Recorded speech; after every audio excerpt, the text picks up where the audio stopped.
my name is Justin Youngblood, and I'm an assistant professor at the University of North Texas. And what I've been sort of excited about by this World Chemistry Leadership Meeting has been the need for education about the role that chemistry has to play in sustainability in the world, and particularly education, I think, of the adult population is what's really something that we need to do more for. When I hear a lot of people talk about reform of our education and how we should, change the way we teach in schools, to me this seems like a dangerous thing, because it gets us all thinking about the need to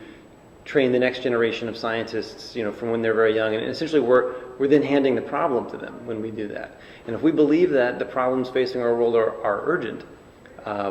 then we should be dealing with the adults. On the extreme end, for example, if you have an outbreak of a disease and you think that's a critically urgent problem, you don't go to the schools just to tell the children about it. You communicate with the adults, because they're the ones who are in a position to actually affect solutions, take precautions. And so the problems that are facing our world are not of the same urgency as the disease outbreak that's imminent, but they are more urgent than the generational time span, it seems, especially a lot of these issues related to climate change.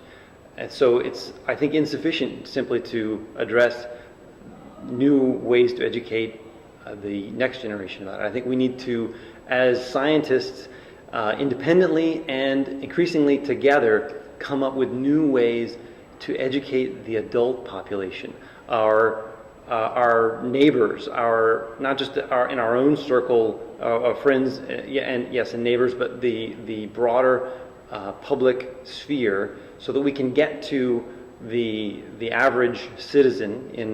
in both developed and developing countries. We can get to policy leaders and get them to think about these issues, and not wait for their kids and our kids to be more dedicated than we are to solving our problems.